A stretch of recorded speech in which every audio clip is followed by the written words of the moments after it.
Okay. Welcome everybody for this talk about Micro Frontends. And I come from the Netherlands, Holland, and I work for Ordina, the big company. 4,000 people is working with that company.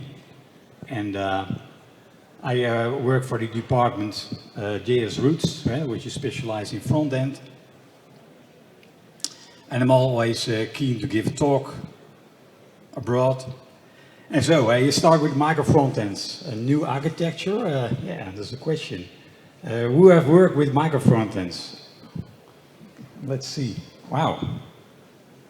There are people who have worked with it. Okay, I want to talk with them. Is the microphone okay? My microphone, yeah, okay. Let's start. The contents of my talk. I want to talk about, firstly, about the monolith. And then step over to what are microservices, little recap. And then I step over to the front-end monolith. And finally to the micro frontends. And how do we bundle it, those front-ends. Integration approaches, they call that also. And example, I can show you about a micro front-end application. And how do you communicate in a micro front-ends application. Let's first start with the monolith, of course. We have very old days. We were working with the old monolith. There's nothing more than a ball of mud, they say. So the front end and the back end is tightly coupled together. And that is not what we want, of course. So we split it up everything in these layers, front-end layer, business layer, database layer.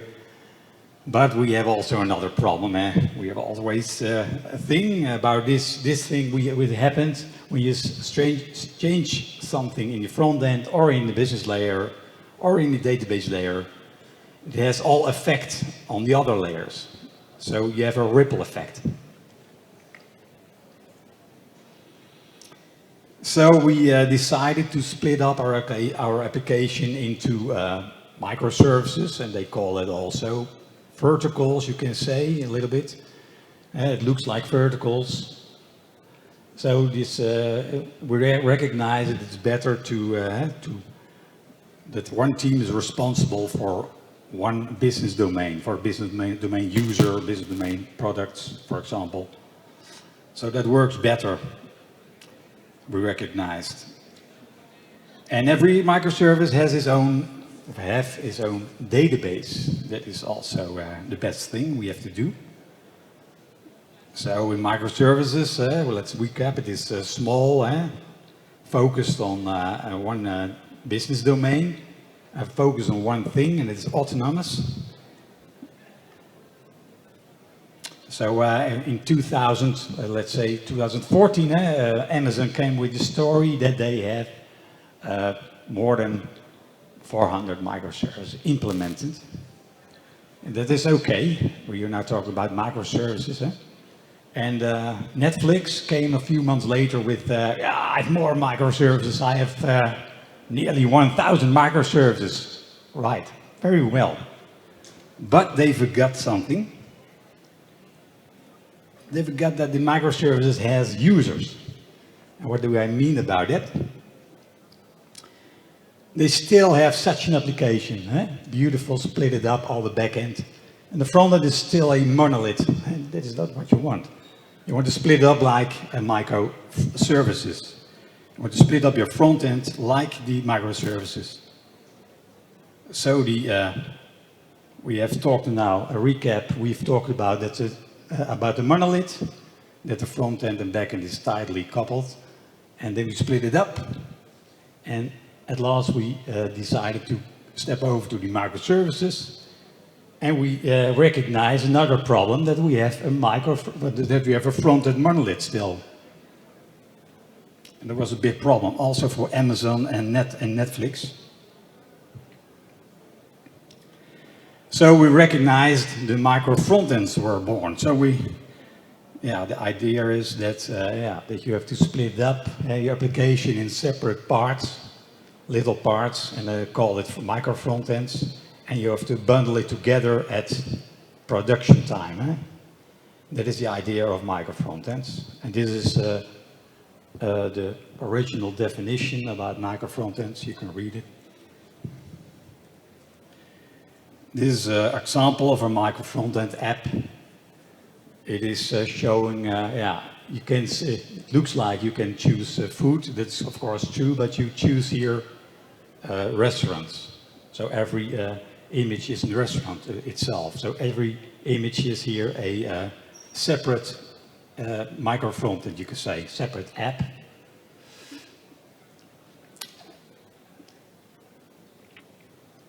And now does this application or this work? How does it?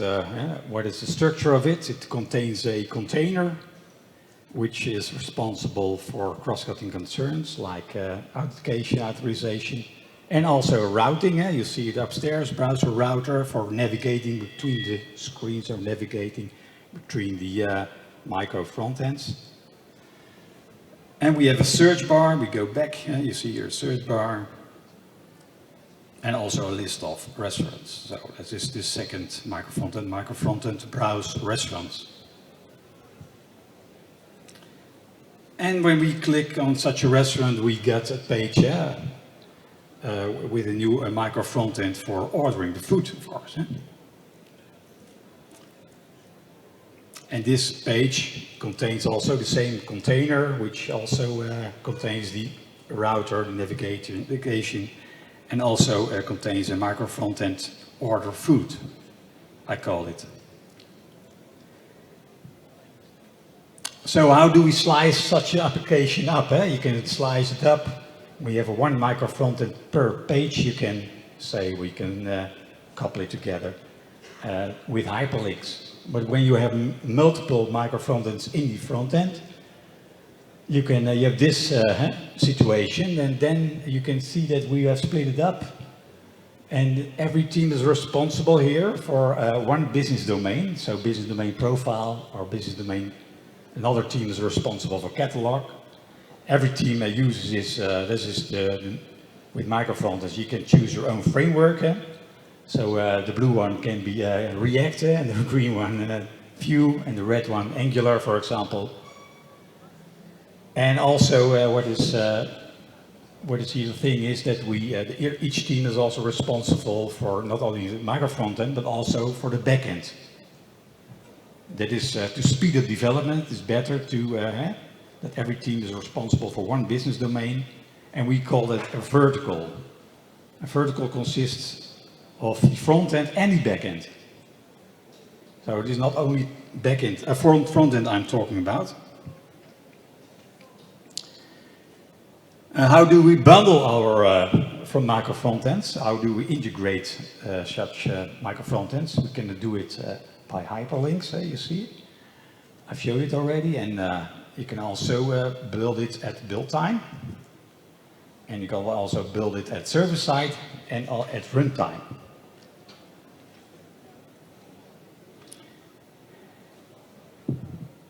Here you see again all those bundle situations. You can build it at, integrate it at build time. So every underneath, I can show you my pointer. You here you have the repository, and every Micro Frontend is a package, and all those packages are loosely published and bundled together at build time. Server side, of course, the application of the Micro Frontends are aggregated, composed together at server side. And at runtime, the Micro Frontends application is bundled at the front end. That's very interesting. And I want to talk about it later, because this is a very interesting one. We have a lot of new frameworks for that to make it workable.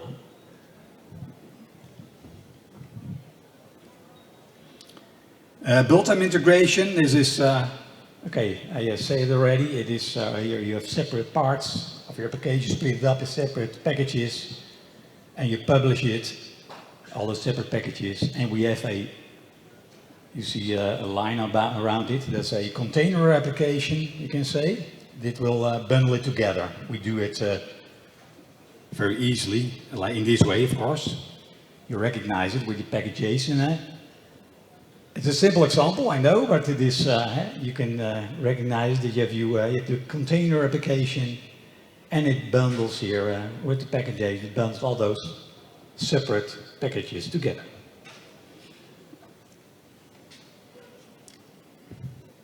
And we can also, for built-in integration, we can also use a Monorepo. That's one repo for all your application, which can contain all your Microfrontends and applications all together. And there's also a lot of advantages. I'll talk about it later. You can use NX workspace for that and a lot of other frameworks.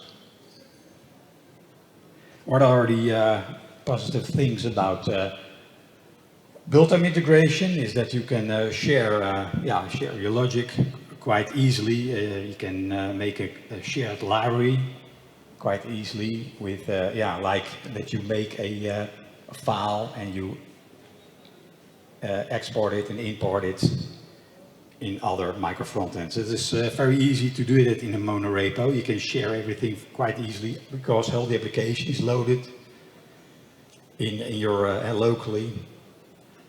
And that is, okay, this consistency is bigger, of course. You have all the applications loaded, so the whole application, all the micro frontends use the same config files, the same styling files, and the same UI component library. So a lot of consistency and managing changes, so you can also do simple atomic commits for multiple micro frontends at one time. And you could test it quite easily because you have loaded all your application locally. You can test it locally. So there's a lot of advantages. But there's also a drawback. Here we see that you have to recompile and release every single micro frontend in a Monorepo to release a change. So it is good to split up our application in separate parts. That's okay with built-in integration. But still, we have takes a lot of time to release such an application. I work for a bank, the Rabobank in Holland, and takes the build time and release time is incredible long. This can be take 4 hours or longer. And all the teams are working together in the same Monorepo, so have a lot of problems with each other. The other one is building, the one wants to end up their sprint, and they want to release it, and the other team want to test something. So it is, working together is also a little bit of a problem. But mainly pipeline problems. Releasing takes a lot of time. Server-side integration, there's a quite old technique where you want to aggregate all your micro frontends and your HTML files at server side. So you have looks like this. You have in a simple index HTML file, and you use your server side includes, and you include here an HTML file which comes from the backend.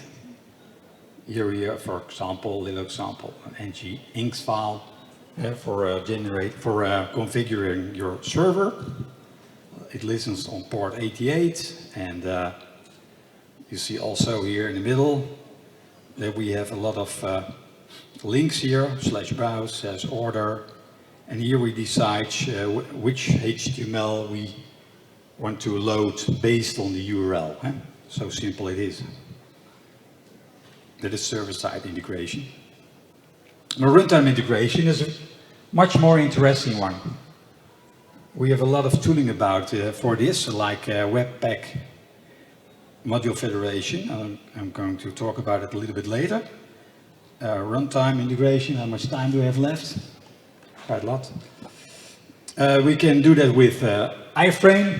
Now, okay, let's not talk too long about it. It's a very old technique, but it has also advantages because you can split up your microfrontends very, very well.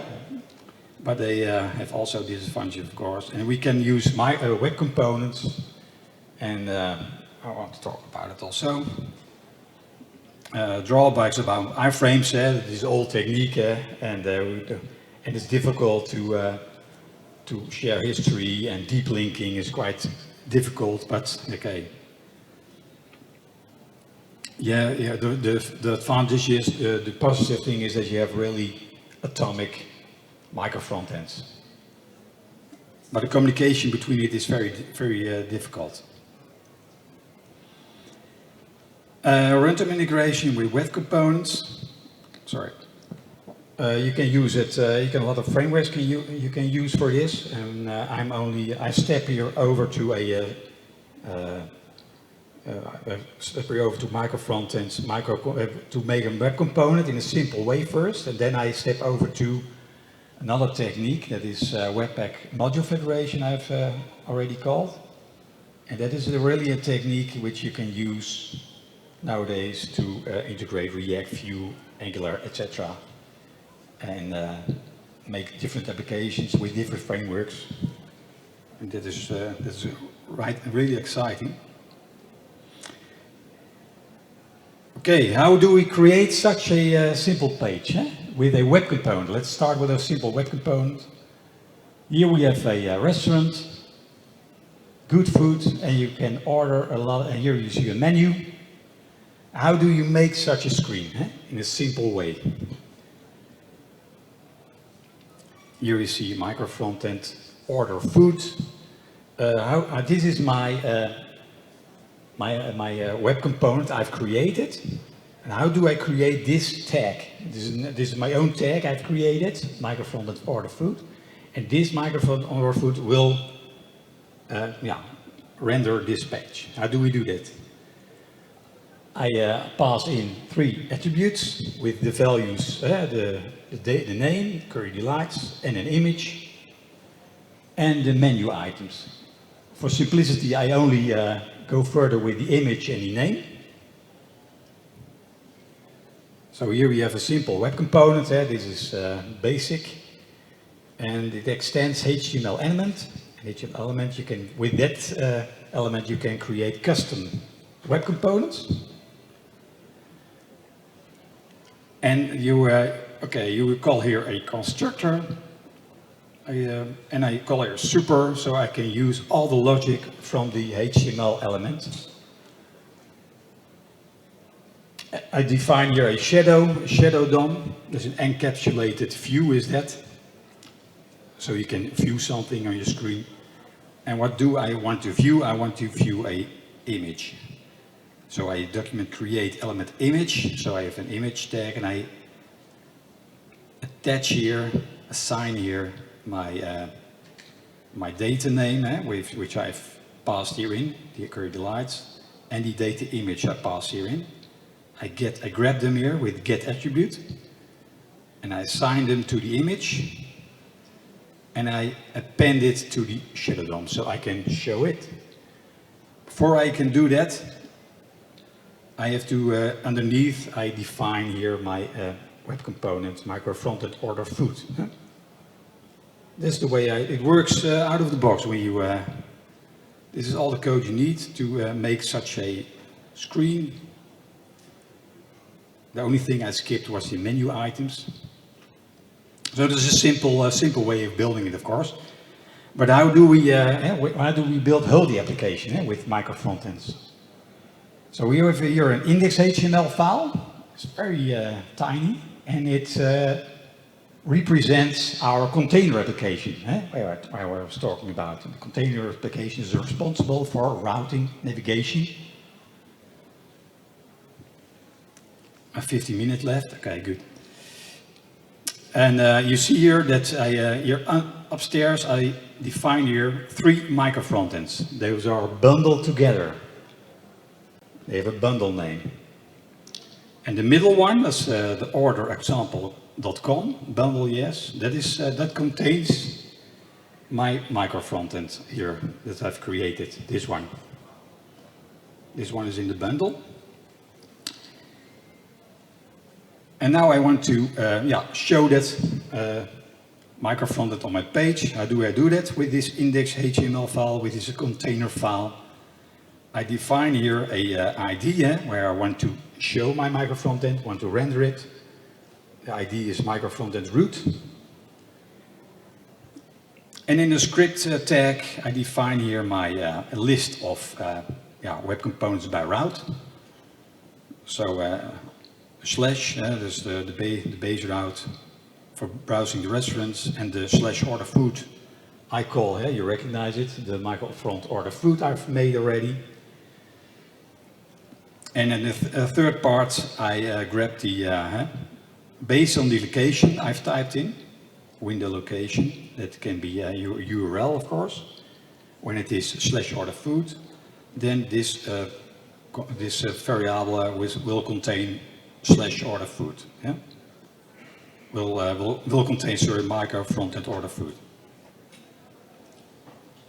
Now the simple part is now that we have to get the element by ID. I want to get this ID where I want to render my web component. I do a document create element to instantiate the web component. And I do a root append child to render it directly. So this is a simple explanation from how runtime integration works. We don't use here any Package.json. Do you recognize that? So we have no problems again anymore with this example with releasing. And build time integration, we have a lot of releasing problems. Build time is incredibly long. But this runs very fast, and you can build very fast, release quite fast, because everything is bundled in the front end. For runtime integration, we can also use Webpack module federation. There's a new tool. In my opinion, this is now the best we have. Okay, imagine it's the same application with search bar, food list, shopping cart. And how do we use such a new framework with, for micro frontends? You can imagine that we have the search bar, the food list, and the shopping cart are our main web components we were talking about. And we have also Angular and React, all those libraries we need. We can call those also micro web components. Why do we split it up in such a way? Now, because Webpack module federation has it will split up the application in 3 sections. The shell, that's your container. Middle, they call it the remotes.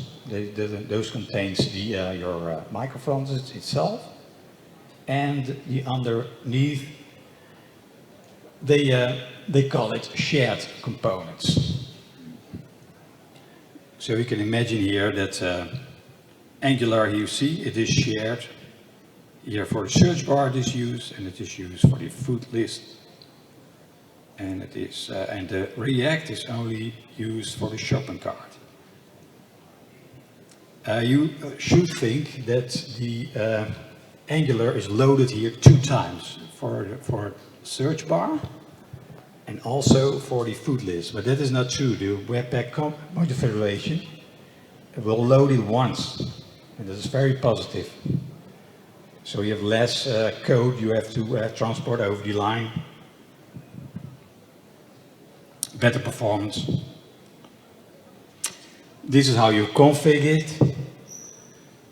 A little bit explanation about it. You configure your plugin, your module federation for plugin for the shell, for your container. What do you define here? Your remote entry, which contains all your metadata. This contains the logic already generated. Webpack module federation will generate a metadata file. This is called remote entry, and this will contain already the micro frontends you want to use. And here we have a remote section. The remote section, that is the main part where we call our micro frontends. what does this? Looks like this. When you have this URL, feed me search.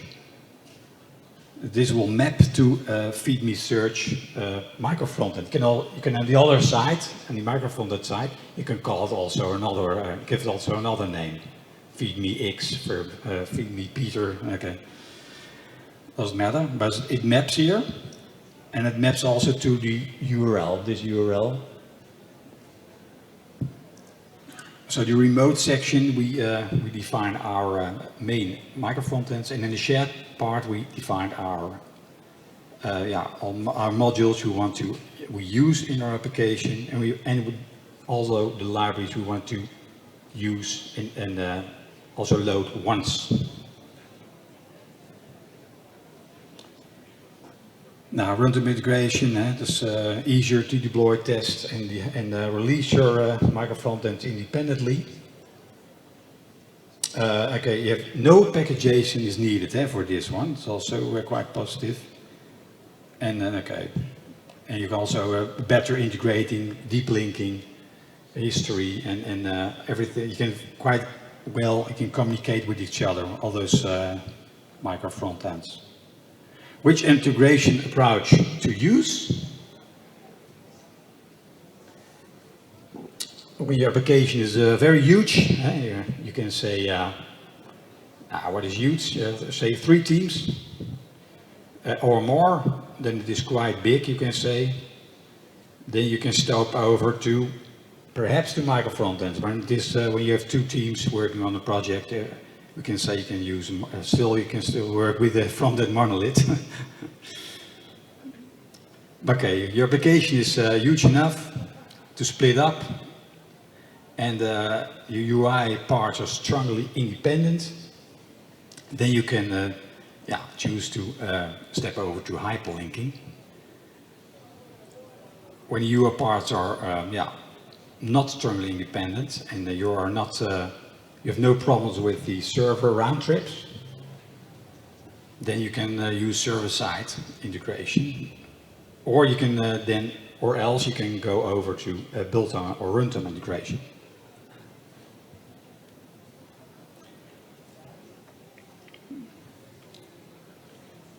How many time do I have left? 5 minutes. Okay. A little bit talk about UI component library, which contains buttons and footers and headers and grids and all the components you need at standard for your web components. You can place it in your UI component library, and you can say, okay, you have here 3 micro frontends. You can say, okay, every micro frontend has its own UI component library, but it's not what you want always, because you have code duplication.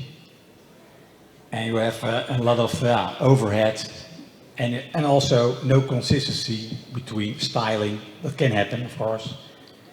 And also you can also have every component does not work as smoothly as the other when you copy paste it. And you can also choose for the other way to make one component library. I've not drawn it here, but one component library for all those micro frontends. That is quite easy, but then you have the disadvantage that all those micro frontends are tightly coupled together again. There's also a little bit problem, but then you have a better consistency. That's a good part. If you really want a UI component library, make it framework agnostic. So you can also use Stencil, perhaps you've heard of it.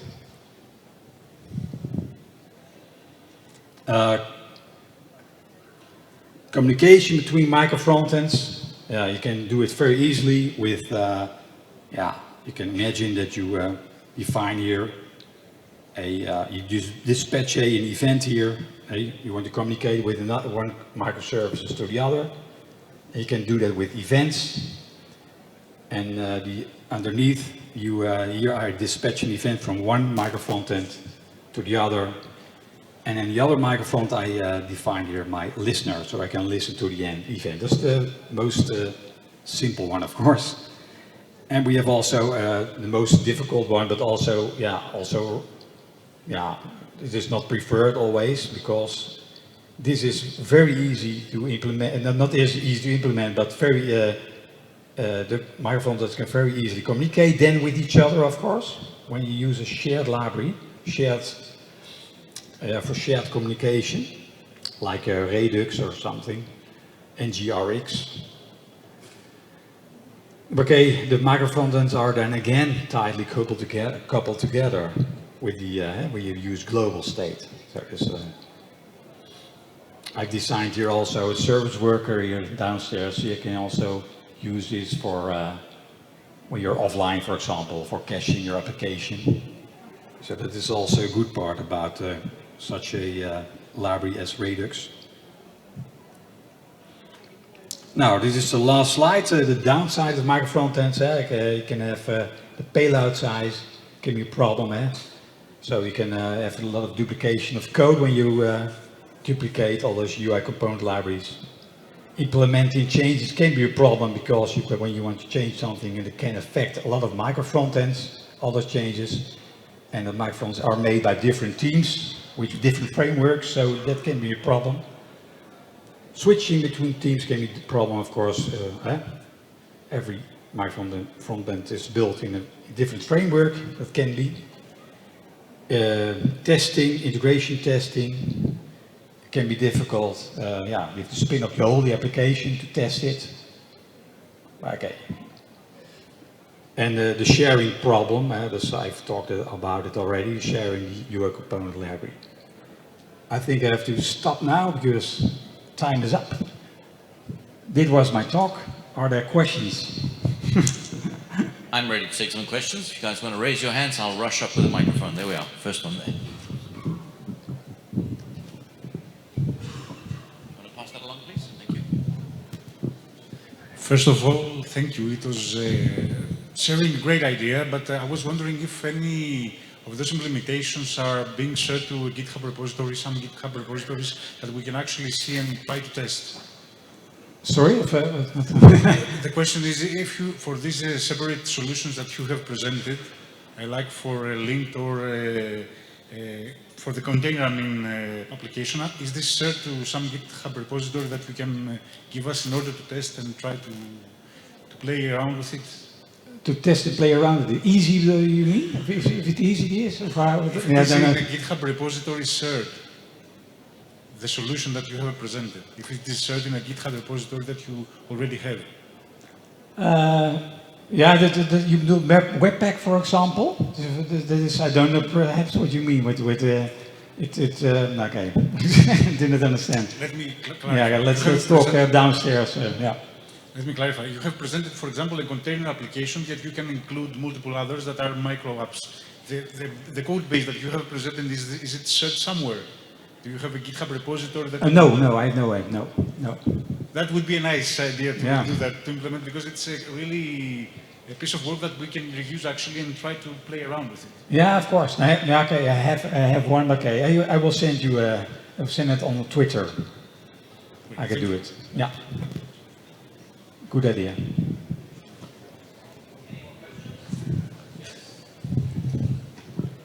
Where are you? There he is. Thank you. Hello. My question is, when we want to share, and I'm talking about Angular here, which is a bit more specific, but I guess it would apply to other frameworks. If I wanted to share a shared library state, for example, with NGRX, between different micro frontends, would you say the best approach would be to have a shared library exporting these stores and then shared with multiple micro frontends, or have multiple libraries for every store and then using those? Because with a coupling between the micro frontends, that could be a bit difficult to do. Yeah, the coupling, you were talking about NGRX. This is very specific for Angular, eh? Yes. So I don't want to use that. So I think you can better use Redux for such situation. It's more globally exposed, more globally used. That is what I want to use then. But when you decide I want to make all my frontends with Angular, I should suggest, of course, to use NGRX because I'm an NGRX fan. Really, it's a very exciting framework to share your to do the communication between all your components, Yep. simply explained. Okay, thank you. Yeah.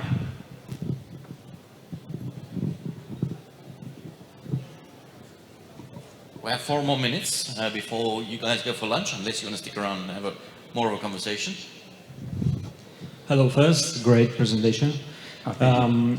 At what point do you think this would be suitable for a company to implement micro frontends? I'm asking because it seems quite chaotic a little bit at first to implement many micro frontends in many frameworks. What I suggest for? At what point of a company would you suggest them to implement micro frontends? Nou ja, Ordina, of course, because I have a lot of colleagues who are really specialized in making micro front-end applications. So that is one of the parts. But okay, you can also step over, of course, to yeah, you have to what I talked about, Webpack Module Federation. You can look for those companies who will work with those. For example, I don't know, IKEA. Do you know that company? That uses the, you can also get knowledge from those complications. And also Amazon uses it.